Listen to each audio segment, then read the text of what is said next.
Shattering Myths is devoted to those who know that there's something dreadfully wrong with the political, religious, media, military, and economic institutions which govern and influence our world. We realize that they are the problem and they are not the solution. Therefore, our mission is to look behind the headlines, to know who is perpetrating the tragedies that are besieging our planet. Because based upon this plague of adverse political, religious, academic, military, media, and economic influence, we have at most 15 years until all hell is unleashed, and we experienced a complete collapse of the world as we know it. As a result, in our second hour, we're going to engage God on His terms, through evidence and reason, since His guidance regarding His covenant provides the only reliable escape. Our phone number for those who would like to engage in this discussion is toll-free 877-300-7645. Also, as a reminder, for those who would like to get Craig Smith's book, The Great Debasement, you can get it free by calling 800-289-2646 and sharing Shattering Myths with Yahowah. We have been besieged by an onslaught of ads for the Christmas candle, and I would like to share my view of it. I would consider it to be nothing less than a festering cesspool of everything that is wrong with religion, especially the Christian religion. You ought not go see it. In Peshawar, Pakistan, yesterday, a U.S. drone targeted an Islamic seminary, killing 6 people in an attack which is, according to the journalist who wrote this article, is likely to inflame tensions over the CIA drone campaign. Of course, the picture associated with the article showed a crowd of many thousands of people burning an American flag and chanting Allahu Akbar and death to America, just to suggest that perhaps he's right. According to local officials, 3 missiles were fired directly into the madrasa in Kabar, about 5 a.m. local time, 5 o'clock in the morning. People aren't even awake. They're sleeping in their beds. And America fires 3 missiles into an Islamic madrasa. Now, we all know, those of us who have our eyes open, who are the least bit observant, that 99% of terrorism is perpetrated by fundamentalist Muslims, and the place where fundamentalist Muslims are born and bred is in Islamic madrasas. This is the birthplace of the enemy. This is the place where suicide bombs are manufactured. So if you are going to declare a war against Islam, this would be the place to wage it. But yet the United States says it's not at war with Islam. But if you're not at war with Islam, why would you bomb an Islamic seminary? And if you were trying to win the hearts of Muslims, why would you do this? It is certain to cause America considerable harm. It was awesomely counterproductive. You know, they have a saying that, if you don't want to get stung, don't kick a hornet's nest. Well, that's what America just did. By firing 3 missiles at 5 o'clock in the morning while young people slept into an Islamic madrasa is kicking a hornet's nest. It's stupid. Umar Khan Bangesh, a local politician who lives in the area, said the madrasa was constructed from mud and it was destroyed. Imagine. We're in the 21st century. We long ago sent men to the moon. We can fly at Mach 4, Mach 5. We have invented ways to communicate around the world using the internet. We have computers that are so ubiquitous most have them. We have smartphones. We have created technologies that couldn't have even been envisioned 100 years ago. And yet, an Islamic seminary is constructed of mud. Symbolic, don't you think? Well, 4 students and 2 teachers were killed, according to the local intelligence official. The seminary is frequently used by refugees from Afghanistan, as well as suspected militants affiliated with the Haqqani network, which has ties to, oh my goodness, no, it can't be, but to al-Qaeda, and carries out attacks inside of Afghanistan. You know, we often talk about the stupidity of tying Islamic groups to al-Qaeda, as opposed to Islam. But this is about the epitome of such stupidity. The Haqqani network is an offshoot of the Taliban. It is affiliated with the Taliban. The Taliban is an offshoot of the Pakistani ISI, the inter-services agency that is inter-services intelligence is what it stands for in English, which is an offshoot of the Pakistani military, which is controlled by the Pakistani government.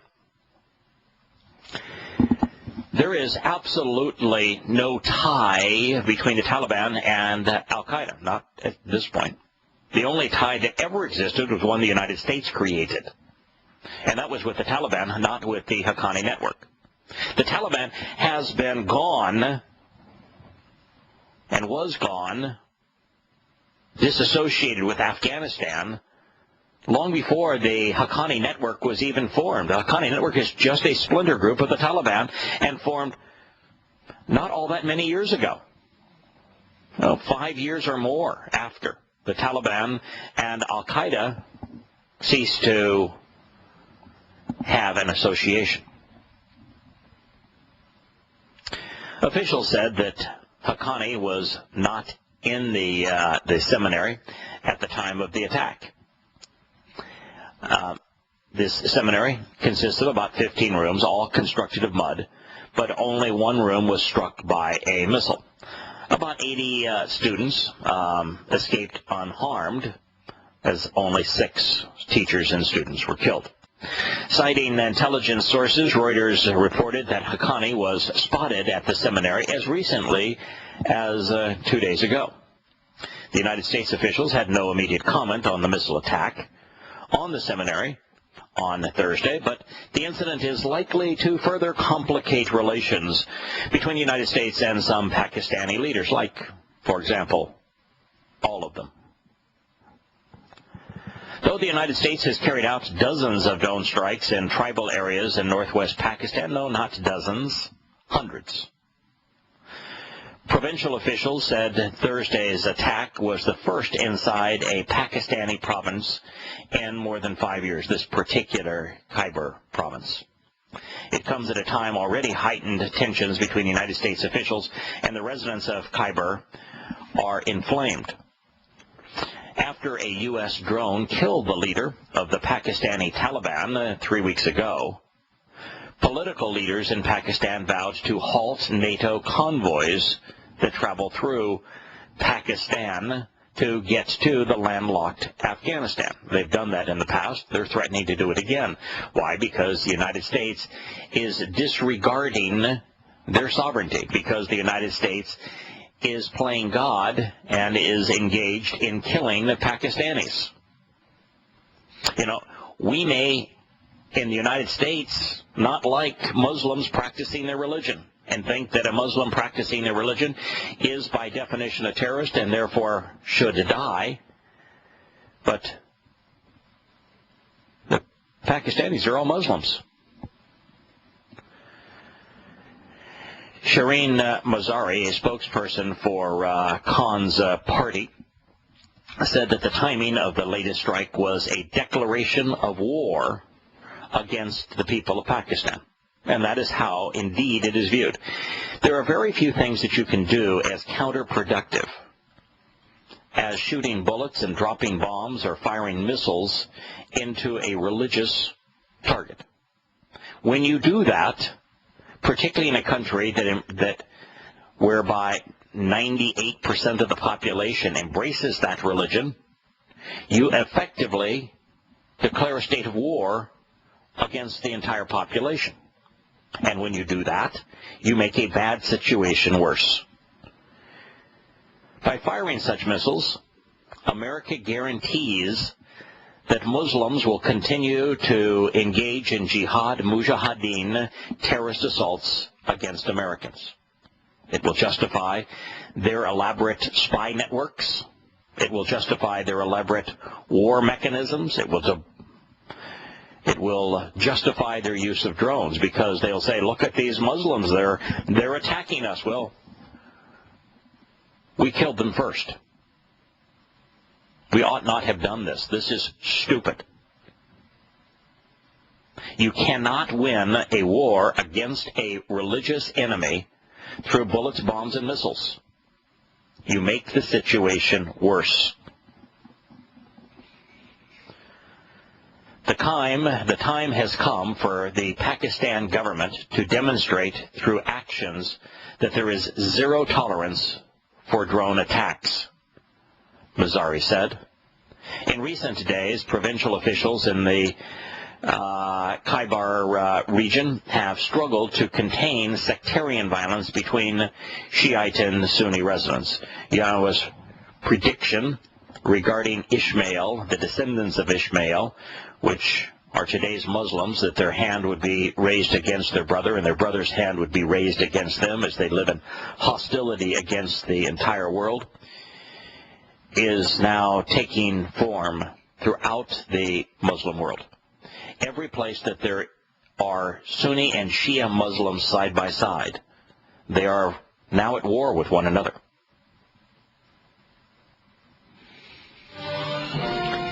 I do not understand, she said, why the drone at this time.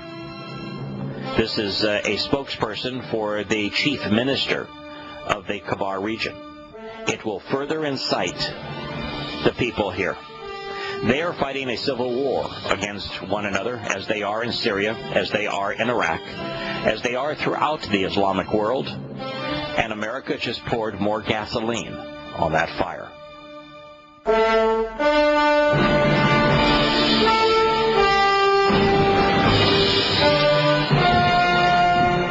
Welcome back to Shattering Myths. The Washington Post reports that Americans increasingly believe that former federal contractor Edward Snowden's exposure of U.S. surveillance programs damaged national security.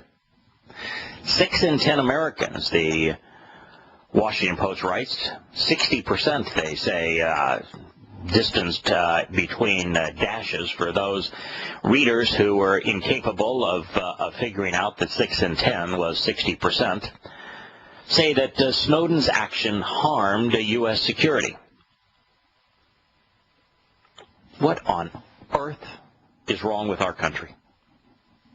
How is it that 60% of Americans can be that stupid?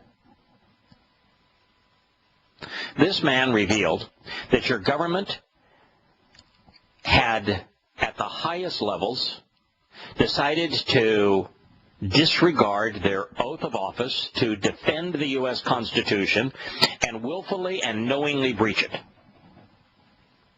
There isn't a single example of the NSA's broad scope spying network on Americans doing anything of benefit relative to terrorism. Not a single example. All it has done is destroy the privacy rights of American citizens, negate the U.S. Constitution, and give the government ultimate power over individuals. It can destroy anyone's life. They have used it to deliberately game the judicial system. They've used it to deliberately spy on individuals the government views as a threat to them. This man gave you one of the greatest gifts ever bequeathed to a nation. A nation born in a desire to be free was given absolute proof that its government could not be trusted, and rather than applauding the individual who made such a sacrifice to do this, 60% of Americans think that he harmed U.S. security as opposed to vastly improved it.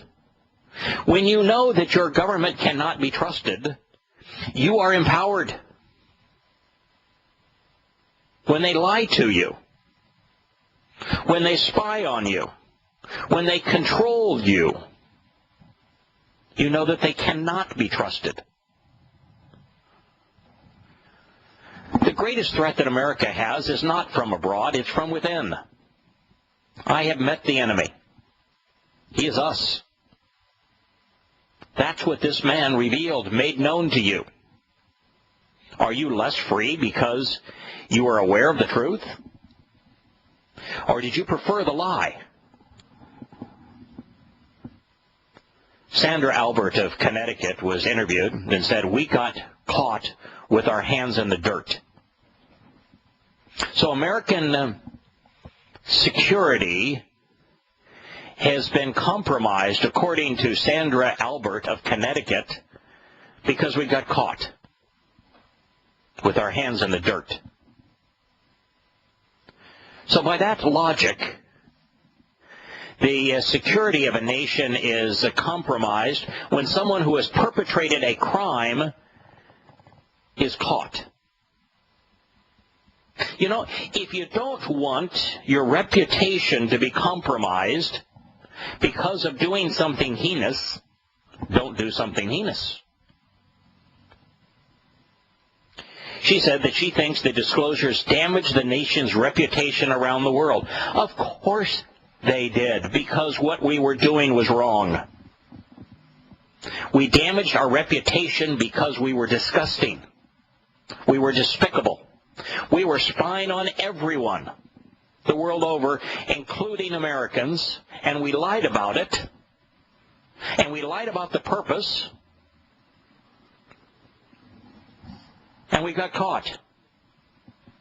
If you don't want your reputation ruined, don't do something that will ruin it.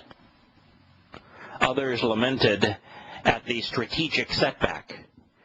If you give the other team your playbook, it's going to be hard to beat them, said Ron Hoare of Ocean City, Maryland. What a doofus. What a dope. You know, way back, long before September of 2001, those who wish to perpetrate harm on America by flying planes into our buildings knew that they could not communicate with each other using cell phones, satellite phones, or the internet, because we had made it known that the NSA, through satellites and through airplanes and through drones and through all other means of collection, was listening in. They stopped doing it. They've known the playbook.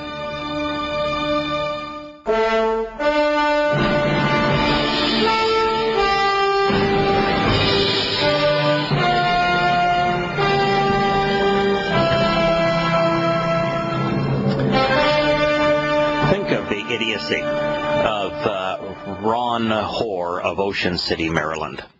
He laments that if you give the other team your playbook, it's going to be hard to beat them.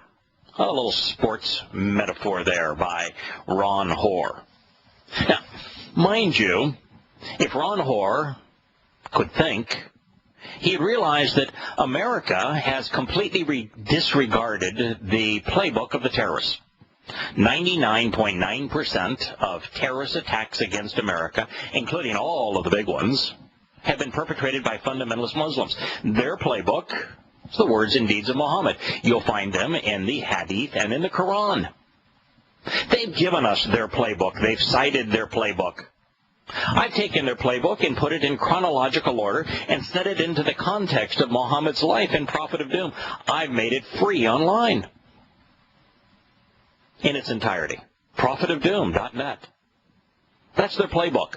Did you ever consider Ron Hoare reading it? You know, they gave us their playbook and we disregard it.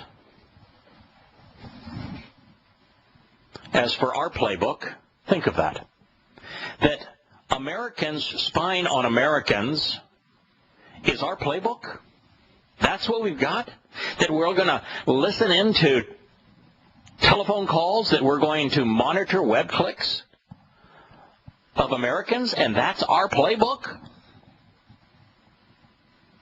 That our playbook is to disregard the fact that these are Muslims attacking us and do a blanket search of all Americans?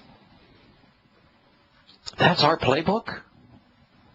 And you think that that making that playbook available to them is going to somehow prevent us from defeating an enemy that we won't even identify, whose playbook we won't even consider? How stupid can we be?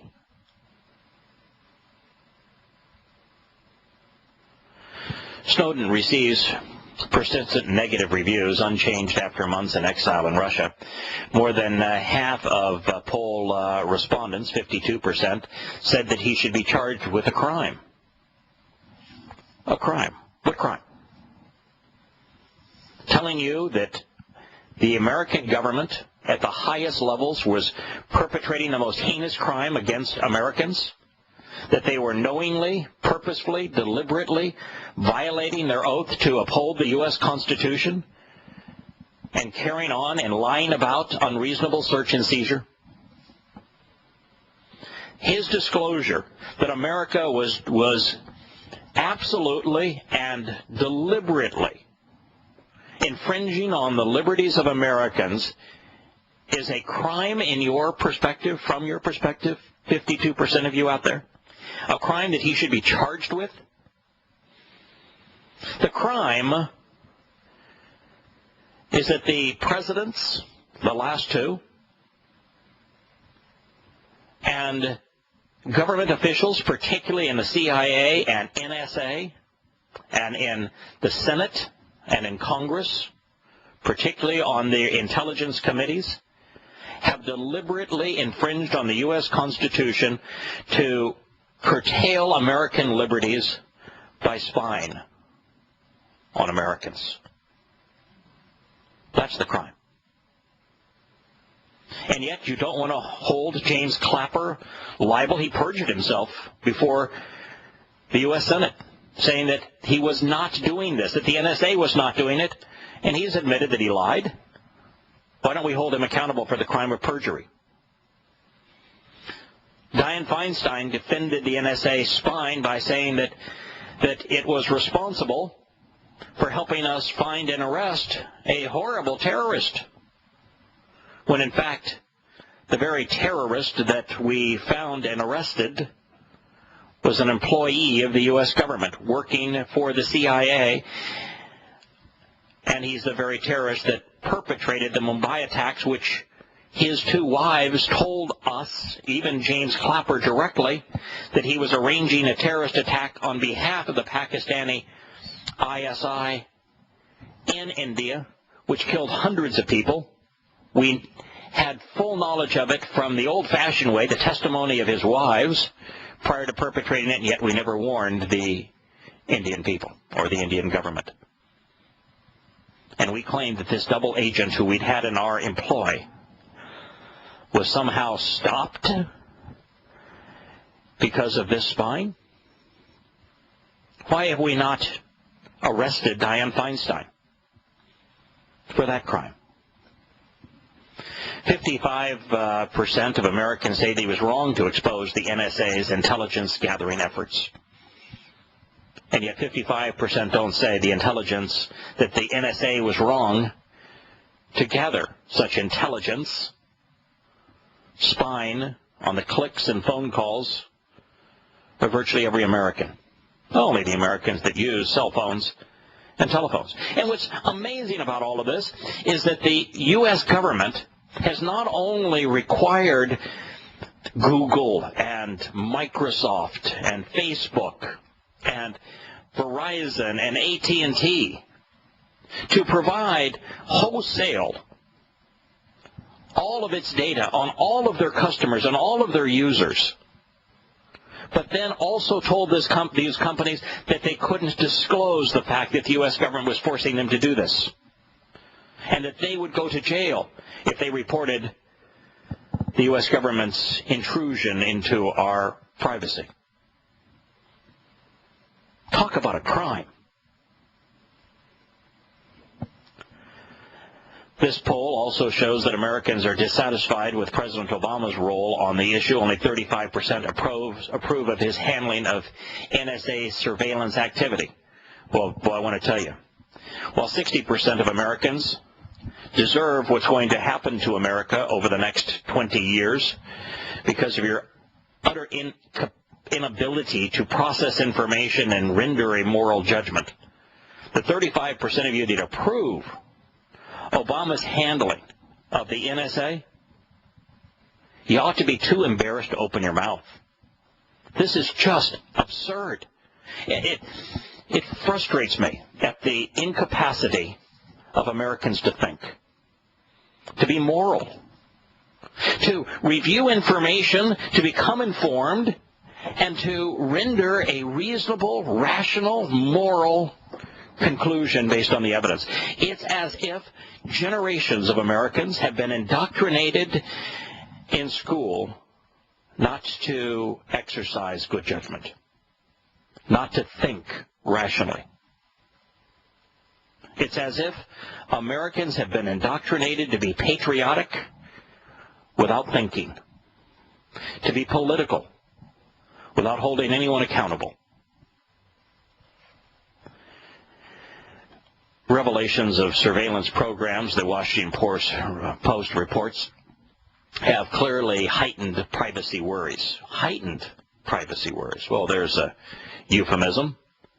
A majority now say surveillance programs intrude on their personal privacy rights. But that's okay with them, because more than two-thirds say that while this happens, the surveillance is designed only to violate the rights of foreign citizens and of governments abroad.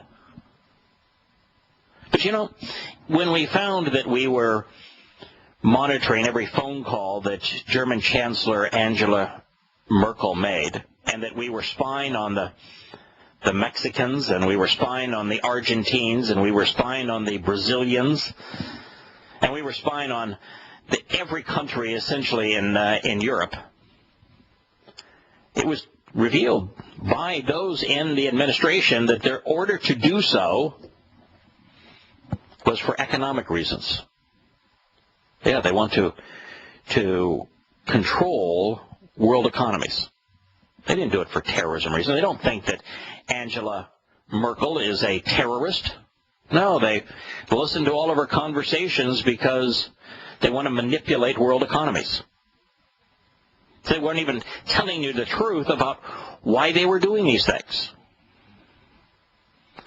Dueling concerns about privacy and national security are fueling a division over the NFA's efforts. 46% say that the agency goes too far in its surveillance activities, but just as many say the programs are about right and don't go far enough, some say.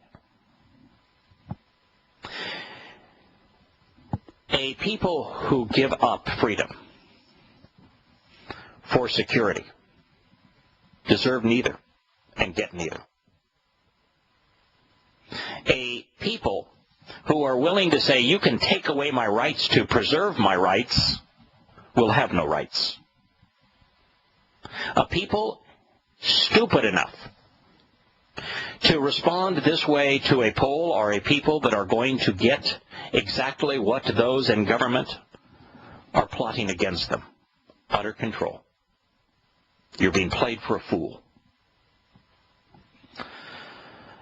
Although concern about privacy intrusions is widespread, Americans express ranging beliefs about who is targeted and whether the surveillance is justified. Most poll respondents think the NSA's surveillance program intrudes on some Americans' privacy rights. 68% say this, while 54% see the intrusions on their own privacy. 49% count foreign governments as victims, and 48% say this of foreign citizens. The declarations that have been revealed and now confirmed by the U.S. government show that the United States is spying on everyone. For everyone in America that uses the telephone or uses the internet. Everyone in Europe that does the same. Everyone in Central and South America. It's ubiquitous. We have created a monster. It is wholly and completely unjustified. It has no value whatsoever but to control people. That is what it has done. We have unleashed the most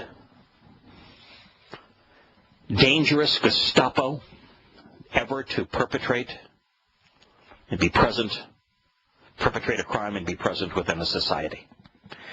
Those who are paranoid because they know that they are evil and they don't want to be caught, and they know that eventually they will be caught, they establish these kinds of capabilities because they know that they are evil, and they want to be able to control, to influence, to silence those who expose them, those willing to condemn them. And yet the vast majority of people, as they did in Nazi Germany, just go along to get along. That didn't work out very well for the Nazis back then.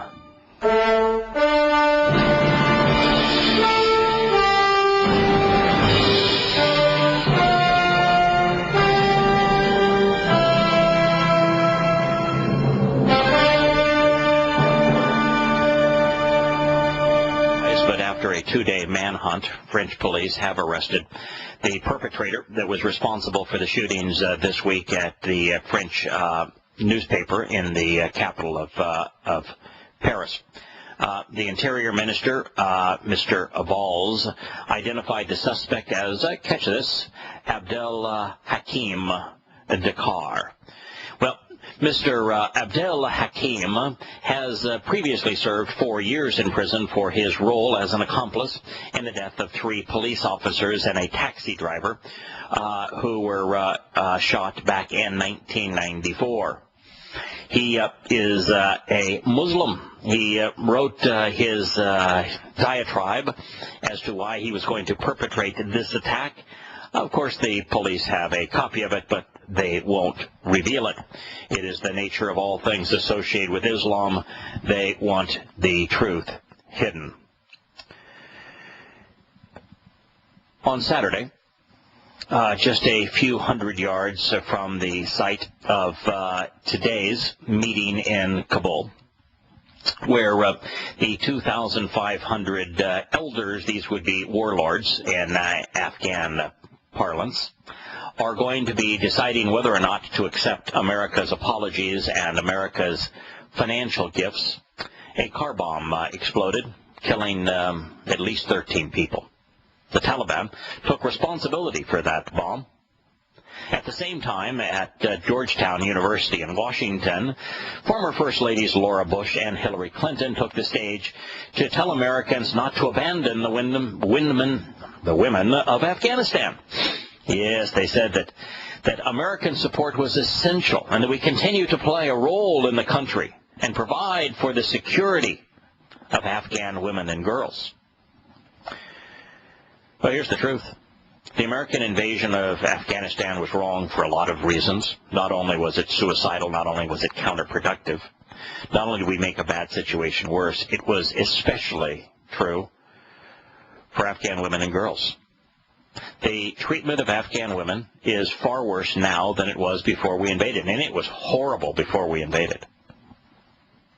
But now it is beyond, it's literally incomprehensible.